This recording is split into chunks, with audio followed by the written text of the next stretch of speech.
Hi all, happy morning, happy Saturday morning. Saturday ரொம்ப late ஆகிடுச்சு. 5:30 ஏஞ்சேன். But ஏன் கிச்சனுக்குள்ளே வர 6:05 ஆச்சுன்னே தெரியல. அவ்வளோ சோம்பேறித்தனமாக உட்காந்துக்கிட்டே இருந்தேன் நான். பட் 6:05க்கு அம்மா அப்படின்னு ஒரு சவுண்ட் வந்தது. என்னம்மா அப்படின்ட்டு. சரி இல்லைடா 1 ஹவரில் உனக்கு ஃபுல் லன்ச் முடிச்சிடுறேன்டா அப்படின்னு சொன்னேன். சரி என்ன பண்ணலான்னா எல்லோ பம்ப்கின் கொஞ்சம் இருந்து. So yellow pumpkin chapati and paneer butter masala பண்ணிடலாம் அப்படின்றதான் ஐடியா இருந்துச்சு. ஏன்னா அதான் சீக்கிரமாக பண்ண முடியும் அப்படின்ட்டு. சரி ஓகே, குழந்தைக்கு ரைஸே இல்லாமல் இருக்குமே அப்படின்னு தான் கொஞ்சம் ஜீரா ரைஸ் பண்ணியிருந்தேன் நான்.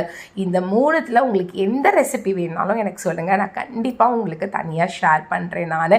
ஏன்னா இது ஃபாஸ்ட்டாக பண்ணதால் எல்லா ரெசிபியுமே கவர் பண்ணேன். பட் ஆனால் ஒழுங்காக எடுக்கலை, அதுதான் சொல்ல முடியும். பட் எனக்கு எல்லோ பம்ப்கின் சப்பாத்தி ரொம்ப பிடிச்சிருந்து. ரொம்ப சாஃப்டாக இருக்குது. ஆக்சுவலாக பாலக்கீரை பீட்ரூட் சப்பாத்தி எல்லாமே பார்த்திங்கன்னா ரொம்ப சாஃப்டாக இருக்குது. உங்களுக்கு சாட்டர்டே வேலை செய்கிறது எப்படி இருக்குன்னு சொல்லுங்கள்.